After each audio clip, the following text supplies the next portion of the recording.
locked behind guarded doors and scarcer than water in a blazing desert. That is how one indie developer, still waiting for the elusive Nintendo Switch 2 dev kit, describes the current situation. While the new console has launched to thunderous sales, some smaller studios find themselves in limbo, desperately yearning for the extra oomph promised by Nintendo's sleek next-generation machine. Yet, behind the scenes, a chorus of voices reveals an intriguing reality. The demand for these new dev kits is almost as intense as the console's actual retail presence. What is really going on with the highly sought-after Switch 2 development hardware, and how does it connect to the wave of surprise and uncertainty currently rippling through indie studios worldwide? Today, we will dive headfirst into this swirling vortex of excitement and frustration, unraveling the details of how certain developers are living the dream, while others are forced to twiddle their thumbs in anticipation. In this deep dive, we will explore key revelations. Which kinds of games are currently allowed onto the platform's hush-hush dev kit priority lists? Why certain teams celebrate an early advantage while others wonder if they missed the boat? And whether any of this could threaten the hallmark spirit that has propelled Nintendo's hybrid hardware to astounding commercial success. Our story begins in the corridors of the Grand Nintendo offices, where meeting rooms hustle with frantic energy. On one hand, the developers behind large-scale projects, the ones flaunting endless lines of code that demand powerful performance, seem to have marched straight in, dev kits in hand. On the other hand, smaller indie teams must stand to the side, silently watching as their more resource-intensive or eye-popping peers get the first taste of Switch 2's new hardware. Yet, is it all gloom and doom for these patient creators, or is there a reason behind Nintendo's methodical release of resources? To get a sense of how deeply this situation impacts real people, look no further than Tony Gowland of Ant Workshop, a team that shot to note with their mesmerizing puzzle platform creation, Into the Restless Ruins. In his telling, the path to nabbing a Switch 2 dev kit was reminiscent of the original console's limited hardware environment. He points to the original Switch's early life, when dev kits were like prized artifacts, similarly restricted for what felt like half a year or more. That memory rings out. Console transitions rarely come with immediate, unlimited dev kit availability, and many studios are forced to adapt, waiting until the dust settles. True to form, Tony's experience with the Switch 2 has been that indie creators specializing in smaller-scale puzzle games or 2D projects are placed a little further down the line, while those working on more hardware-hungry titles get greenlit early. Flashing back to that prior console generation, some devs conclude that this phenomenon counts as standard operating procedure. The console manufacturer, armed with finite resources, must ration out dev kits as they see fit. Indeed, from Tony's perspective, the crucial difference is that Switch 2 has introduced a more powerful system architecture, which naturally draws the eyes of developers whose games push performance to its bounds. For them, the ability to harness Switch 2's extra grunt might be a game changer. Titles such as No Man's Sky from Hello Games stand as a gleaming example of what can be accomplished when a hardware leap meets an ambitious vision. The open universe adventure soared onto the new console's stage with a flourish, highlighting the improved load times, more luscious visuals, and the versatile cloud-wreathed planets that the newer hardware can deliver. On the subject of massive developers, Hello Games apparently had access to Switch 2 dev kits for many months prior to their official unveiling, fueling speculation that the big players had privileged deals well before smaller outfits even knew they should ask. That said, Tony's not particularly shocked. From his vantage point, it is totally normal for the big fish, especially those behind big beloved titles, to hop onto a new platform ahead of the rest. Still, it creates a dividing line between the lucky devs that score kits in time to fine-tune a project for the new console's launch window and the less fortunate ones who essentially see their release schedules come and go with no hope of that sweet new hardware optimization. Consider also Citizen Sleeper 2, the follow-up to a thought-provoking role-playing game that had already found a devoted following on the original Switch. With its haunting atmosphere and narrative-driven loops, Citizen Sleeper 2 managed to thrive on older hardware anyway. But for the sequel, the developers, led by creator Gareth Damian Martin and the publisher Fellow Traveler, were itching to push the game's boundaries one step further. You can almost hear the heartbreak in Chris Wright's voice, the managing director at Fellow Traveler, who testifies that they still do not have their Switch 2 kits. He observes that it is a fairly standard situation in the world of console rollouts, but, as you might guess, can still weigh heavily on studios trying to plan their next big thing. In Chris's opinion, the best possible outcome would be more clarity from the powers that be, so that studios might plan their timelines effectively. At first glance, it might seem baffling. If the new console is out, why not fling open the doors for all? The reasoning, as gleaned from developer conversations, is fairly straightforward. For starters, every new console must undergo a delicate dance of publicity, secrecy, and carefully orchestrated marketing. Flooding the market with dev kits might create leaks, or worse, overshadow the official games that early adopters rely on to see the console's undeniable firepower. So, while Citizen Sleeper 2's dev team yearns for the robust Switch 2 hardware, they are left waiting for the moment Nintendo decides to part the curtains for mid-range or smaller developers. In short, if you are working on a project that demands only modest horsepower, Nintendo might pencil your place in line for a bit later, ensuring that the biggest, most resource-intensive games get that hardware boost first. Speaking of resources, let us not discount one hugely important factor: the Switch 2's expanded performance. Not all consumers fully appreciate that. For many game developers, the older Switch was decidedly limited. Beautiful as the beloved Nintendo machine was, certain developers had to fight tooth and nail for stable frame rates and decently quick load times. With this new generation, devs see an opportunity to expand worlds, add more robust animations, or include deeper mechanic sets that were simply impossible before. For instance, Gareth Damian Martin hints at the possibility of new control schemes in Citizen Sleeper 2 that might include something akin to mouse-based movement on the console, though that is speculation at this point. Even among the fortunate devs who do have the new dev kit in their hands, there is a hush-hush sense of secrecy. One might imagine them quietly tinkering away, carefully abiding by non-disclosure agreements, while in some locked room, the new hardware hums quietly. Russell Kay, a senior product manager at GameMaker, has spoken of coordinating with Nintendo under tight security, storing the new dev kit in restricted access rooms. For him, the tension was intense but not surprising, given that new hardware launches are almost always guarded with overt caution. He remains confident that once more dev kits start rolling out, the entire ecosystem will flourish. By that time, the famously user-friendly gaming engine known as GameMaker will be fully up to snuff, letting smaller devs seamlessly port their games onto Switch 2. Actually, Russell Kay's perspective offers a reassuring breath of fresh air in this booming conversation. He points out that most existing Switch titles can be boiled down or upscaled pretty easily to work on the new hardware. That alone should calm the nerves of creators who spent significant money and time building up games for the first Switch generation. If the code and assets transition gracefully, there will soon be a lion's share of existing titles ready to ride the Switch 2 wave. Sure, some devs may want to incorporate bells and whistles, only feasible using the new hardware's horsepower, but at least the foundation is there. For Russell, the priority is ensuring that once the dev kit gates open, smaller creators can quickly adapt and give audiences a fresh look at their imaginative projects.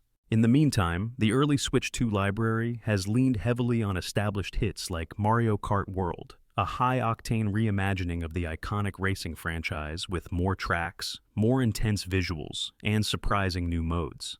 As exciting as that marquee offering appears, some fans wonder if it can carry the console's library alone in these initial months. That is where the significance of robust indie support emerges. Many players, enthralled by big AAA blockbusters, eventually crave experiences that break the familiar mold. They look for short puzzle games, experimental narrative journeys, or vibrant pixel art experiences from under-the-radar studios. The next few months will likely reveal whether Nintendo can gather those gems in time to keep the momentum blasting forward. Speaking of momentum, fans and devs alike gaze hopefully at the support from major engines like Unity and Unreal. With official Switch 2 compatibility, developers can jump in at the drop of a hat. Both engines are mainstays for countless indie studios, and having that direct integrated console support means less friction in porting or building from scratch. If you can craft your game in Unity or Unreal, you likely do not have to hassle with specialized, custom-coded solutions or wait for final approval from an array of manufacturing partners. Instead, you simply tweak a few settings, run a set of performance checks, and you are well on your way to letting Switch 2's new GPU and CPU handle your vision. But that is not to say all are skipping happily into the Switch 2 sunset. Some prospective developers mention how nerve-wracking it can be to plan hiring schedules without exact knowledge of when dev kits will flesh out. Others highlight that having a dev kit in your office does not automatically guarantee a smooth process. Some find themselves forced to rewrite major portions of code to properly utilize concurrency features or advanced rendering techniques. Each new hardware generation offers more than a straightforward power-up. There are new instructions, advanced GPU features, or memory management quirks that teams must decode. And if they do not, the dreaded possibility of clunky performance or stability issues might rear its head at the worst moment. That leads us to an important question. In the bigger picture, does this limited dev kit availability hamper the creativity that indie developers historically bring to Nintendo's platforms?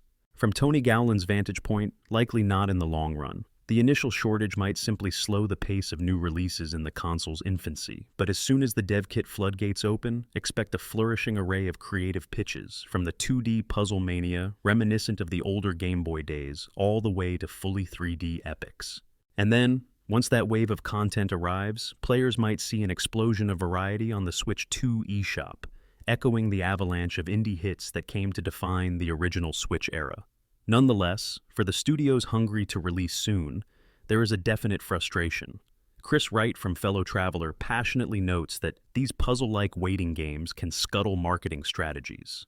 If you cannot confirm or deny your presence on the new console, it is harder to plan a big cross-platform launch, or to even assure fans that an upgraded version is on the horizon. After all, fans do not typically want to buy a game on the previous console if they suspect a bigger, bolder iteration is just around the corner on the new one. That limbo can be financially risky for a small developer or publisher, especially one heavily reliant on hype or timed publicity. If you find the intricacies of dev kit allocations as riveting as we do, now might be a perfect time to show a little love. If you are enjoying these behind-the-scenes insights, consider offering a quick thumbs up, so we know you are on board for future deep dives into hardware secrets. Your support truly helps keep these stories flowing. But let us refocus on some silver linings. One silver lining is that, though availability is limited, there already exist studios building truly boundary-pushing experiences that will highlight just how far the Switch 2 can be taken. That helps drive consumer interest and demonstrates how smaller devs might shape their own ambitions when it is their turn to shine.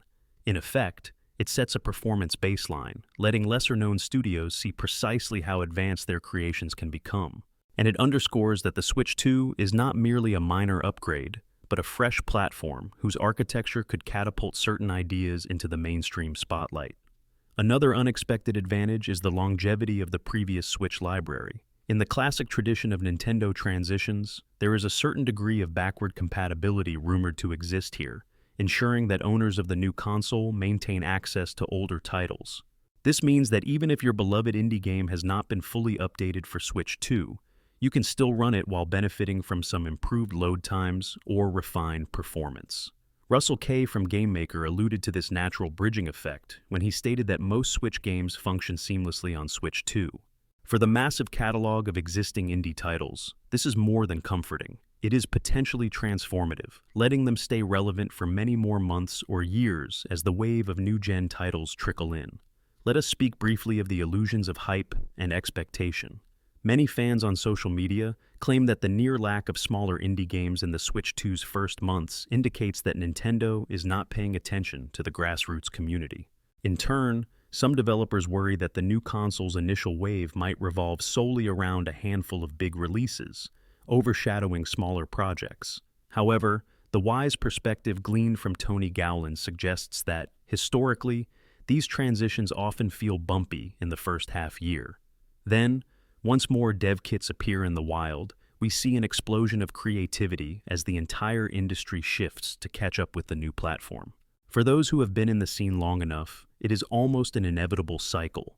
The initial shortage, followed by a big push from the manufacturer, culminating in a vibrant ecosystem.